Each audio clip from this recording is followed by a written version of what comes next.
Great, thank you very much. Thank you, Julie. Thank you, Christine. Really lovely to see you both. And my name is Anant. I would be spending some few minutes with you to chat about Effies in the context of Hong Kong, and would love to hear your perspectives as clients.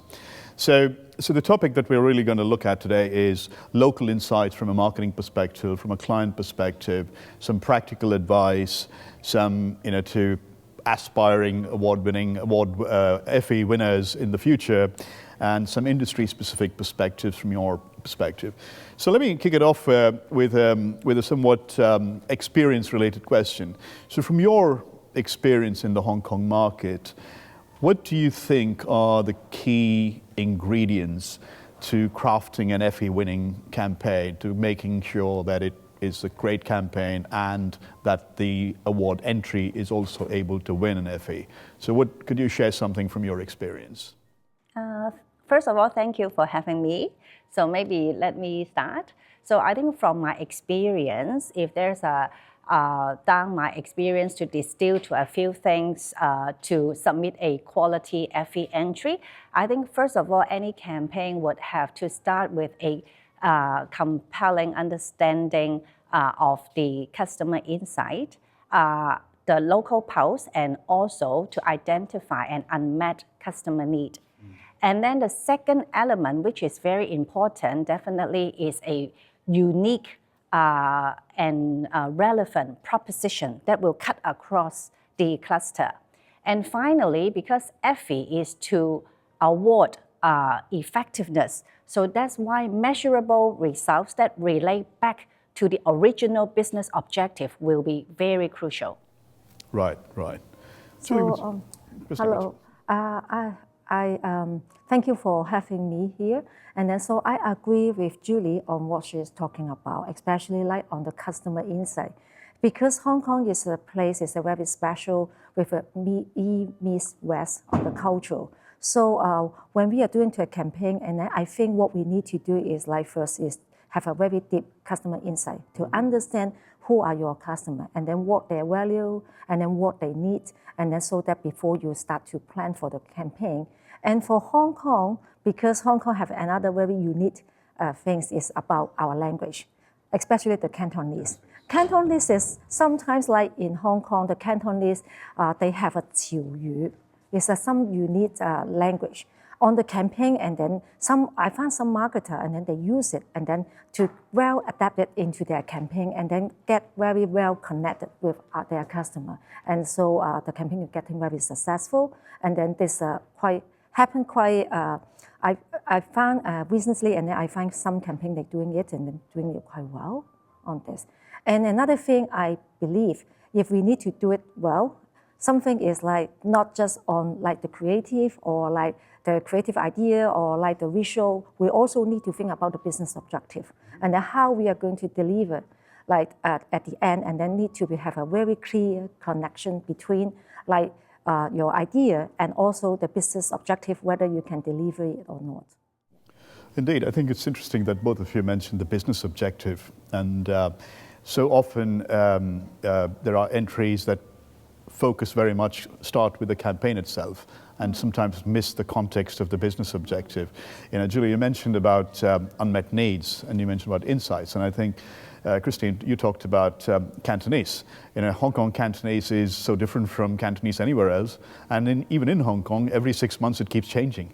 So there's so much more slang, the language keeps evolving. So I think there's a sort of a very interesting point you make about the importance of culture. It can help to like resonate like the emotionally and culturally with the campaign and the customer, if we can use the right language. It is. It's super important indeed. Yeah. So building on that a little bit more, unmet needs, insights, etc. How do you think people behaviors, consumer behaviors, cultural behaviors, nuances, and even media habits, how do they play a role in shaping campaign strategy and effective campaigns here in Hong Kong? Consumer behavior keeps changing, and especially in the recent years, I think in Hong Kong, our target audience now is a digital community, and they believe a lot in KOL and the interactive conversations and sharing. So social media become a very popular channel. So because of the consumer behavior, their decision making, the choice of the media being employed sometimes determine even the format of the messaging and the production of your campaign. So that's why my own sharing of experience is that at the very beginning of the campaign planning, it is good to bring your creative team and also the media people together with the client so that you will have a very comprehensive, integrated planning and spark off some good ideas for a very outstanding campaign. And also, never forget, actually, we are consumer too. So I always remind my agencies and my team is that we are consumers too. So we pay attention to our own media consumption habit, or the younger generation, maybe your kids, maybe your younger staff in the team, that there's some, actually, they will also give you a lot of inspiration. Indeed, yeah. Indeed. I think when it comes to media and media consumption and how media is constantly evolving and how media is used, younger generations are evolving, and they've you can see the leading indicators with the younger generations. How do you see this bit about consumer behaviors and media habits in Hong Kong playing? So there are a few things that I want to raise. First is on the TV, and then TV now is getting less and less people, and then focus on this. The influence is less, but I find they have a different opportunity for those small companies, because the package on the TV is getting cheaper. So those companies and then can ride on this and then to target the household decision maker on this. They have an opportunity. But another thing is very important is the mobile usage, and then so this is something that we cannot miss on this, on the mobile. But when we are doing it digital integration on everything, and then together with a social media or whatever, and then we have to plan everything for the campaign, or even for deliver a message or something, and then we need to think about the comprehensive customer journey on this, on the buying process, and then how they are going to receive your message from they know you and then until they make the actions. So this is something very important, especially I'm on the tourism, cultural tourism industry, and then this is extremely important before they plan the trip, and then also during the trip or even after the trip, and then so they use the mobile and then to book everything, and then so to search everything.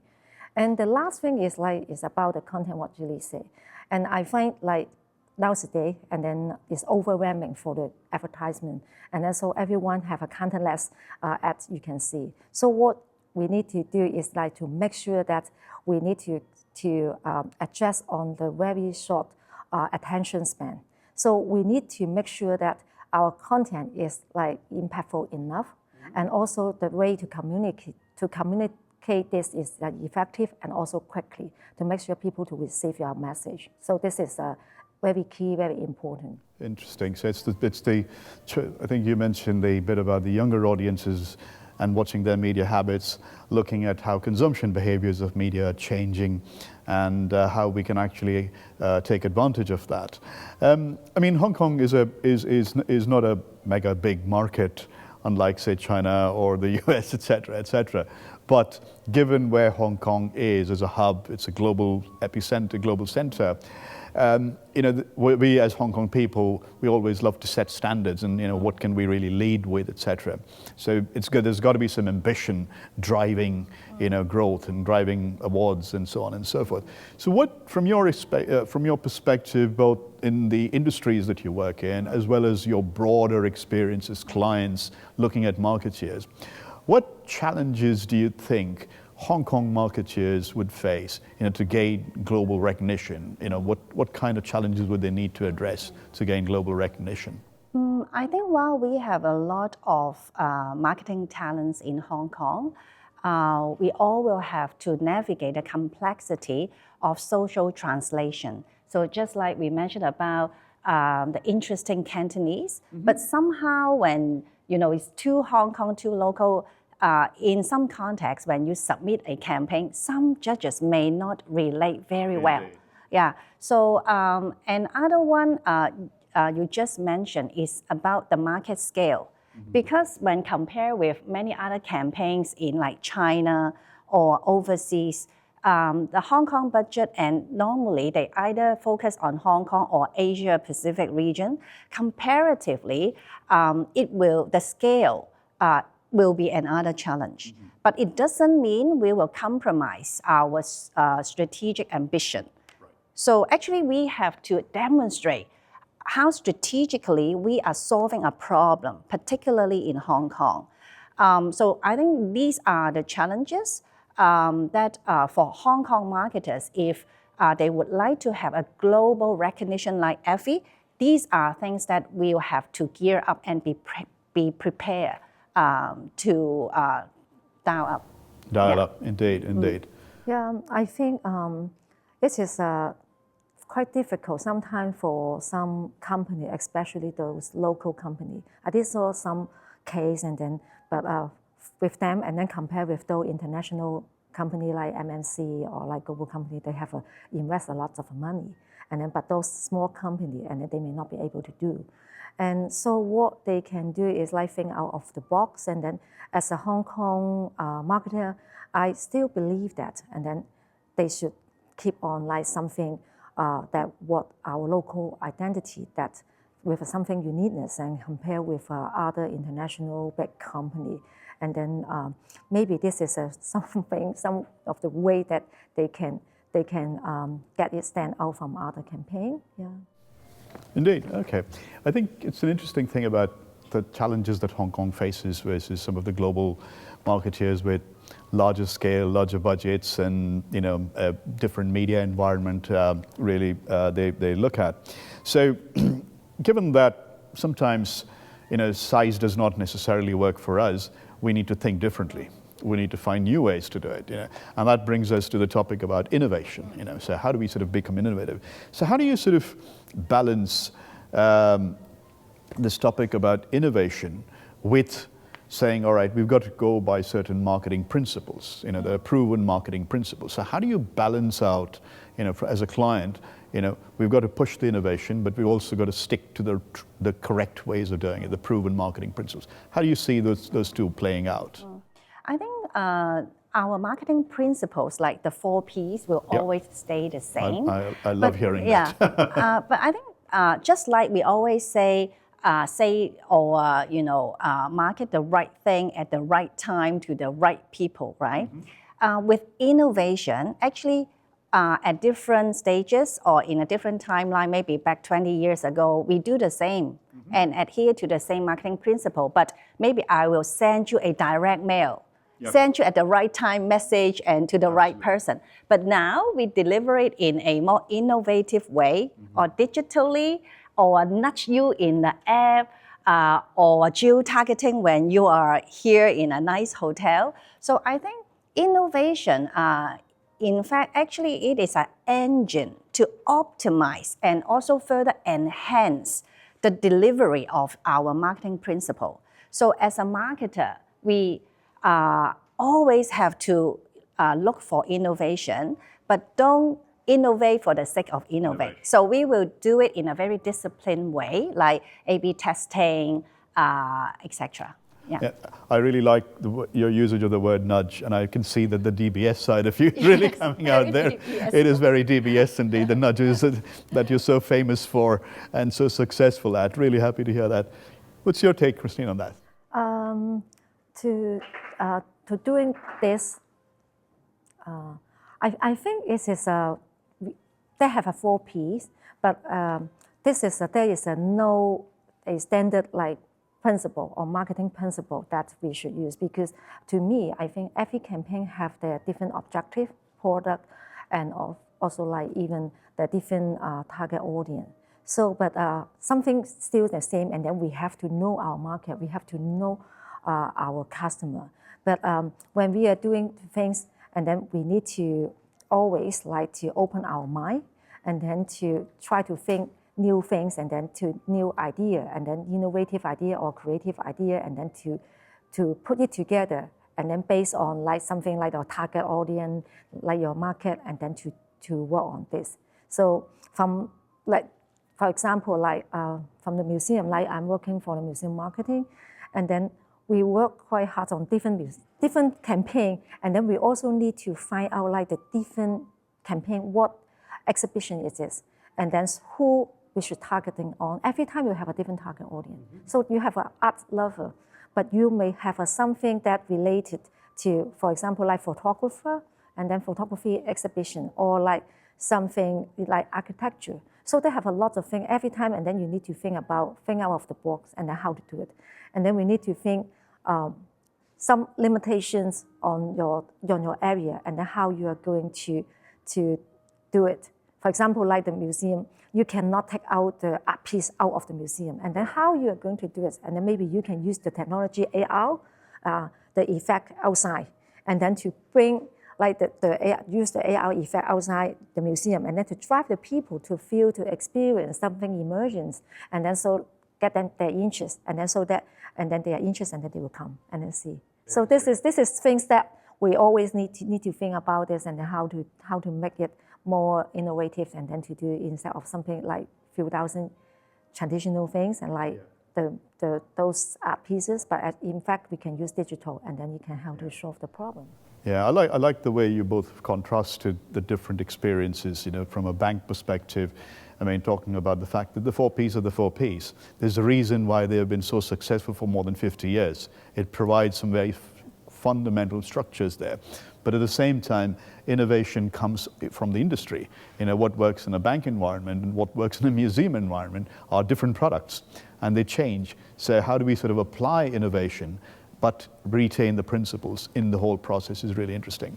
My last question really is really looking for some advice. So what top tips would you give marketeers for writing award-winning entries? You know, how would you sort of advise them in terms of, you know, how they should work with the agency, how they should work on the campaigns, and how they should actually probably write better entries? Any top tips, any advice you would give? I always believe in teamwork. So I think actually if you really want to win an Effie, you have to start your preparation when you plan your campaign instead of planning your write-up. So I always tell my team, you have to start this year when you plan your campaign so that you really have a strategic input for the campaign, understand the real business objective, what they have to measure. And then finally, the creative idea, how to bring to life, plus understanding of the consumer behavior that we discussed, that I think no matter what, you will have a very outstanding, successful campaign, then all these content will naturally flow into your submission entry. So this is my advice. Indeed. Christine, what's your take? To me, I think we need to do is a balancing and also holistic, like to do a campaign. And then when we are going to plan a campaign, and then we have to think one step further, and then not just like the objective you want to achieve. And sometimes when you are going to do it, and then you may heavily like focus on the branding, but in fact the branding, and then next you will go to turn out on a business. So you need to make a very good balance, very clear objective, and then well connected with this. And also, and then I think it's holistic, is something I believe we have to think about this.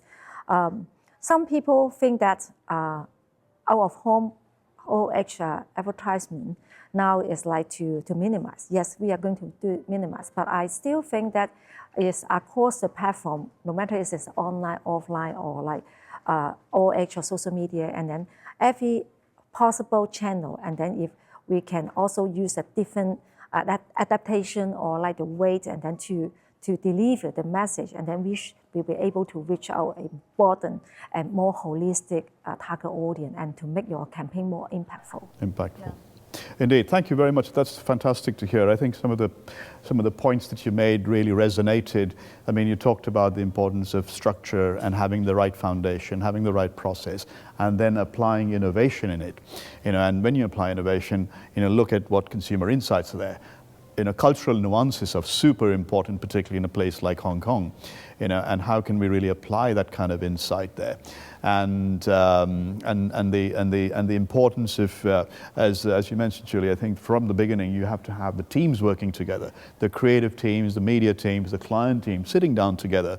So that's pretty important ingredients for making for a successful campaign, and then having the content to be able to write a successful award-winning entry as well. So thank you very much. Sorry, please go ahead. I have one more.